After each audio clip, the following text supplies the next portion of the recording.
Yes, good morning po sa ating lahat mga kabayan. Maaga kami bumiyahe ngayon dahil follow check up ni Nanay Terry.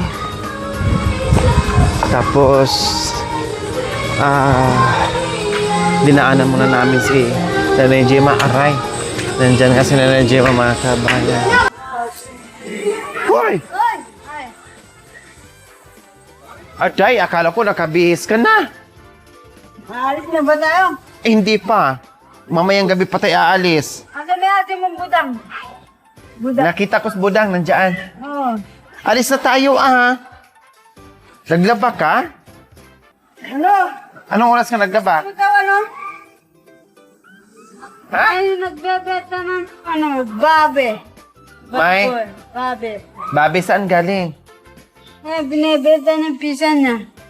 Buhay pa? Hi, kuya. Ano, buhay? Buwan pa. Anong gagawin natin sa babi? Mag-alaga? Wala item? Hi, kuya. Good morning, daw, kuya. Parang may bibi daw ng pagkain. Wala item? Buhay? Wala namang, buti sana kung manakaraan. Hi, ay, budang-dang. Ay, tangkad ko talaga mga kabayan. Sakit ang ulo ko na ano pa ako. Hi, budang. Morning, budang-dang. Laki na. Laki na talaga ng tiyan mo, dang, no? Noong nakaraan, 7, 8, mga 9 na. Ay, malapit ka na mga anak, no? June? Ay, tama ba? O, 1 buwan na lang, dang. Ay, magdadalawang buwan na mga anak ka na. Ha? Medyo tumaba ka ngayon. No? Galing kami sa bundok. Kaya pala. Pumunta kami noong nakaraan, wala ka, Dio. Nandun sa sakyan. Panganay. May na ngayon, budang. May 6. So, manganganak ka ng June. Naku, mukha ka birthday pa ni Makoy. June 29 ka manganganak. Alaan ko nga. Ay, hindi budang. Manganak ka pa ng 2030.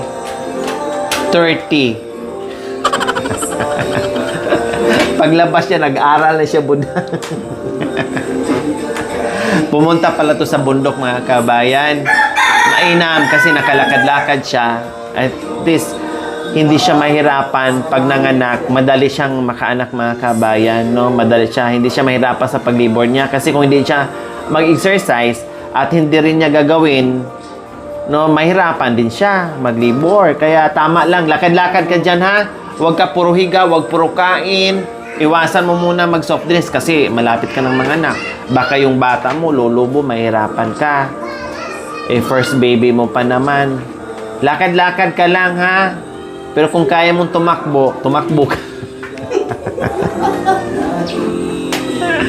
Masakit na? Tiyan mo? Maganon na? Sakit na? Malapit na talaga itong mga hi, Nay! Magandang umaga po. Malapit ka na talaga mga anak kasi talagang parang hinihingal ka na. Tumaba ka ngayon. Ilang linggo to doon kaya? Ilang linggo to sa bundok?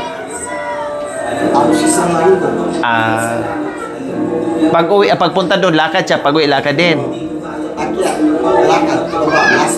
Dahan-dahan lang. Pahinga siya ng pahinga. Dire-diretso din?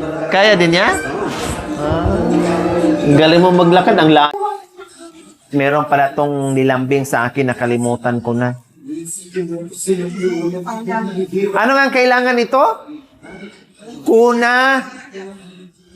Una, no? Kuna? Ano pa ngayon? Yung kahoy, di ba? Yung ganon? Oo, yung ganun. Oo. Ano yon? Ano pa ngayon? Kuna. Yung gumalit. Ha? Kulambot sa kakuna. Titinan natin mamaya. Kung makaway tayo ng maaga. Kulambo. Kaya dito mag-inom ng pera. Sino? Si nanay. Nanay.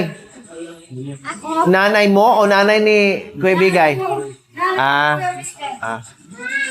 Yung siya ng pera. Sabihin ko naman ito ko. Pagkirang ng pira. Senior siya, pagdating mo ng senior. Senior na po kayo. Ilang taon na po kayo, Nay? Ako, benta. Paigit na kinubinta? Mas matanda pa pala ako sa inyo. Ano na ako 100 na ako. Anong gagamitin niyo po sa pera? Yung, kasi yung, may nakala kong konsyal. Tapos? May tagal sa konsyal. Tapos? Kasi wala akong gagamitin yung pera sa mga tao. Tapos? Kapay yung, Kapay? saka yung kanin, yung tinapay. Walang tabako. Makanyan pala? Kasi yung anak ko, yung bigay, yung tatagal ng konsyal. Sapot. Naku! Hindi pa naman tayo naka-withdraw ngayon kasi sarado ang bangko. Magkano ba hiramin nyo? Ha? 1,000? Naku. Ang na-withdraw ko, 100 lang. Kasi yung gabi, gagamitin ko yung Mamaya daw gabi, mamaya. Ano gagawin nyo mamayang gabi? yung mga tao. Kasi, siyempre yung pupunta ko yung planas. Punta ka ng Planas. Ano gagawin nyo po doon sa Planas? Yung mga tao, yung kunin ko. Wala akong kasing gagamitin yung mamasay yung tricycle, saka yung kabay, saka yung Purong-purong daw. wala akong pamasay kasi. Wala pang Siyempre bayad, kasi wala pang gas. wala akong panggas yung komo. Hindi ako makapagbigay na kasi magkalaban kami. Tatakbo din ako ng dito ng kagawad. Kaunsihal. Tatakbo ako ng kaunsihal. Diyan, Dito po. Kaya magkalaban kami. Malas. hindi. Magkalaban kami. Tatakbo ako. Iboto mo ako Huwag mong iboto siya. Ikaw. Iboto mo ako. Siya, huwag mong iboto. Hindi. Ikaw. Yung anak niya hindi iboto, ako na lang iboto. Si nanay. Ay, si nanay talaga. Hindi ko na ibuti. Ikaw. Kaya bigay, hindi ka na daw niya iboto. Ikaw na. Ay, si nanay talaga. Sige, mamaya po mamaya. Mamaya. Tagal magbalik lang, makulapangan mo. Marami ko yung salamat. Mamaya po, pagbalik ko babalik pa naman ako dito.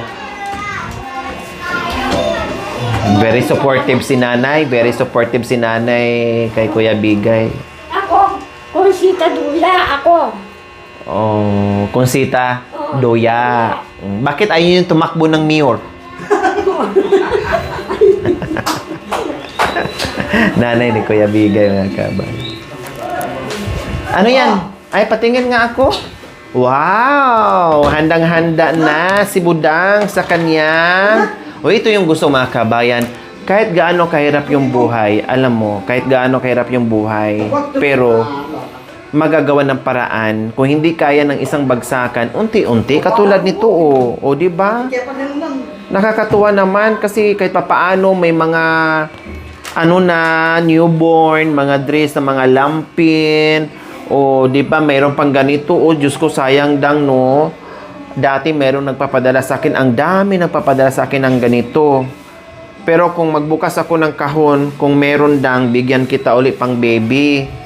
No? Kasi marami nagbibigay sa akin ng pang baby. Meron ng wipes. Di ba? Meron ng alcohol. Meron ng sanitizer. Di ba? Kahit maliliit, meron silang gamit kasi kailangan to pag nanganak na si Budang, hanapin to ng doktor, mga kabayan, or nurse. Very good ka, Budang. Yung iba kasi manganganak na, hindi pa sila naka-ready. No? Hala, takbo doon, takbo dito. Talo kayo ni Budang. Meron na, marami. Kailan bibili pa ako ng kuna. yung kuna bibilin ko yung malaki na para dalawa sila doon ni Budang saka yung anak niya. No? Yung kuna. Gusto mo yung malaki? Yung kuna para dalawa kayo ng baby mo doon. Kung bata kayo magtulog kayo. Or yung tatlo na kayo doon, ni Bigay, ni Gaygay, ikaw, saka yung baby mo. Yung ganong kalaki yung kuna gusto mo? Ha? Oh. So, din ko lambo. So, yan ang inaano niya. Mamaya, pag kaya at maaga kami uuwi, daan kami ni Nanay Gemma. Saan ba makabili ng kuna, Nanay Gemma? Sa mga furniture, mayroon kaya? Sa mga furniture? Yung mga nagtitinda ng mga ano? Saan kayo makabili ng kuna, no? Kung ba ko kang makasali, ano madam? Sa amin, meron ko nakikita yung mga nagtitinda ng mga papag, no? Nagtitinda tayo ng bigas, wala doon. Sabi rin niya kain, anak mo, pagkiran. 27. Hindi matibay. Yung mga ganyan. Ang maganda bilhin sa kanya, dapat yung kahoy para matibay. Tapos lagyan natin ng sapin, ha? Nagtitinda ng parador. O yan, mga yan. Matibay yan. Bilis, marami doon. Sa Angeles. O, tingnan natin mamaya.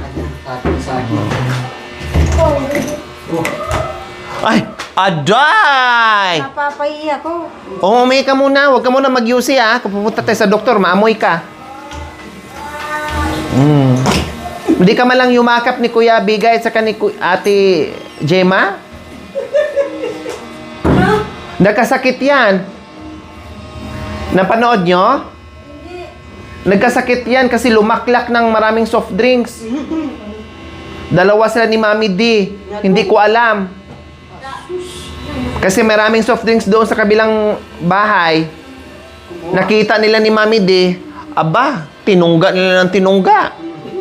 Kaya dinala ko sa ospital yan. Ininjikan yan. Isang linggong nagamot yan dahil suka ng suka. Dahil sa soft drinks na nilaklak nila ng dalawa sa acid. Eh ngayon, pumayat yan siya. Sinusubuan ko nga yan dahil ayaw kumain. parang naglili. Para naglili, suka ng suka. Yun pala, Ha? naglaklak ng soft drinks. Wah, panay mo yan. Kaya ngayon, medyo okay na siya. Marami na naman ang kain niya. Kita patua, berikan pilih ko parikawa, bakit marikipi, purikawa pakila, makuay mo matawar, datang aku parikawa, berikan pilih. Pagkatid puto ko'y kaba, buti palikawati. Magpiling mamaat ang buhay ko, matawara pati tatama purikan. Kayakat makitibi ko kayapi, para kita titik mata matuto. Ay raka pag-ibig, tiru kaya, ako ay diwan mo. Tiru kaya, ako ay diwan mo. Di parikaw buhay ko, matawa na puto ko. Mawala na patabar ko, puri kay pagkipakawala, puri katibang ko, mamamaan ng puto mo, ako'y barikada para ko. Di ko kaya, mga anak. Pero kayang gumawa ng bata. Uy! Patara na ni Jim. Ano na ako? Tapos nagpakalbo, di nyo po napansin? Oh, nakita nila sa ano? Ah, Ano, Facebook ba yan? gusto nagulat na lang kami na naggupit-gupit na sa buhok niya. Mainit daw. Bagay naman din sa kanya, di ba? Gwapo ba? Gwapo. Gwapo. Dati na nagpakalbo yan. Tanong tayo, tatay. Nagpakalbo, di ba dati yan? Oh. Ha? Kinakalbo yung sarili niya. Talagang kinakalbo niya yung pag trip niya. Pag gusto niya nainitan. Ginagawang urod ng parang uhod. Talaga nagpapakalbo daw. Ay talagang ginugupitan ni Nanay Terry yung sarili niya kapag trip niya, mga kabayan. Kunin niyo yung salamin, parang kumuha ng gunting, taga salamin. Tapos sige, gupit-gupit niya. Pero madali lang humaba yung buhok niya. At saka bagay naman. So ayan po mga kabayan, dahil May 6 ngayon, so follow-up check-up ni Nanay Terry. So syempre magtatanong yung doktor, mga kabayan, kung kumusta at yung vitamins niya natigil ng 1 linggo. Hindi na nagsasalita ng masyado, no? Opo, hindi na po masyado.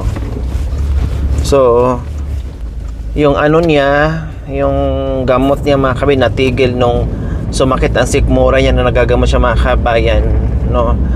Naawa naman ako at sinusuka din niya, mga kabayan, yung lasa. Kaya sabi ko, sige, hininto ko muna yung gamot niya o yung vitamins siya, mga kabayan, kasi nagagamot siya para sa sikmura 1 linggo. So 1 linggo mahigit din siya hindi nakainom ng vitamins niya. After niyang magamot, pinahinga ko ng ilang araw. So ngayon bumalik na naman siya sa vitamins niya, mga kabayan. Kaya maayos naman. Kapag hindi nakainom ng vitamin C Nanay Terry, syempre more talking siya, no, more talking. Tapos hindi siya nakakatulog ng maayos sa gabi. Pero pag nagva-vitamins po siya, mga kabayan, ay nakakatulog siya ng bongga, no? Mahimbing, opo. Kailang nagbawas ako, mga kabayan. Yan ang sabihin ko ni Doc mamaya. Kasi nagbawas ako ng instead na 2 beses siya iinom, no? Ang nangyari po, 1 beses na lang sa hapon. Kasi para ba siyang lalong mga kabayan, parang groggy siya ba, no? Parang laging lashing kahit sa pagkain, mahirapan kaming gisingin, no? Dahil nananaig yung antok niya. Kaya napapansin nyo minsan kapag pinapakain ay halos pipikit yung mata dahil hinihila yung mata niya na matulog, mga kabayan. Kaya ang sabihin ko ni mamaya ng doktor niya, kung okay lang ba yun na isa-isa. Siguro mga mga 2 weeks na siguro or 3 weeks, ganun. Ay isa-isa yung, mga 2 weeks siguro. Isa-isa yung inom niya, mga kabayan. Kailan ba tayo nag-Aurora? April 12, so mga 2 weeks nga, no? Mga 2 weeks po, mga kabayan. Ay 1/4 na lang. Dapat ang 1/4, 2 beses inumin yun sa isang araw. So dahil napansin ko sa kanya, akala mo laging kaya ginawa ko ng 1 beses na lang na 1/4 yung iniinom niya. So okay siya, napapansin ko na okay siya. Natutulog naman siya ng maayos sa umaga, sa gabi, din sa tanghali. Very less na yung talking niya. Yung senaryo niya na ganyan, mga kabayan. At nakakagalaw pa rin siya kahit papaano. Kaya sabi ko, sige, isang beses lang iinom sa isang araw na 1/4. Kaya ngayon, dahil follow-up check-up niya, titignan natin kung magpalit ba ng gamot, or continuous ba, or mag-inject ba. So hindi ko alam, mga kabayan. Kaya sunod-sunod, siya naman ngayon ang asikasuhin ko sa hospital. Kahapon ako, yung sarili ko, no? Ngayon siya naman po, mga kabayan, para follow-up check-up niya, kaya dinaanan po namin si Nanay Gemma. Baka kailangan, no, kailangan ang relatives or kapatid, kaya dinaanan po namin si Nanay Gemma. Nanay Terry, sinong katabi mo? Wow. Ikaw, Nanay Gemma, sinong katabi niyo po? Sinanay Tess. Wow. Kaano-ano po kayong dalawa? Magkapatid. Ah, magkapatid po kayo? Akala ko magkapitbahay lang kayo. Na-miss mo ba si Nanay Terry? Tinatanong nga eh. Ah, Nasaan si Nanay Terry? Nandun sa Pangasinan. Oo, nasa Pangasinan. Ma-miss nila si Nanay Terry? Oo, at tagal niya. Ah. Na-miss yung pinupunta niya, naglilinis kasi siya ng kaldera. Inuutusan siya Oo. para mabigyan ng pangtabako. Tapos, pwede namang ipadala niya yung mga kaldero niya para malinisan ni Nanay Terry sa Pangasinan. Ipalibisi niya kamo yung mga kaldero niya para malinisan ni Nanay Terry doon. Nalinis daw sa sapa. Oo nga, kasi si Nanay Terry, alam mo naman, mahilig sa yan, sa ilog. Pero dinala namin yan sa fish pan ng tilapia. Ay, hindi naman lumusong, hindi naman ang huli ng isda. Siguro hindi niya alam kung anong unahin niya damputin dahil sa sobrang dami ng isda. Dinala namin yan sa Guagua. Nandun kayo? Tumawag ako kay Karen. Okay, so ayan po mga kabayan, abangan nyo po update natin sa follow-up check-up ni Nanay Terry dahil papunta na kami ngayon ng San Fernando. So bye po muna, see you later po mga kabayan.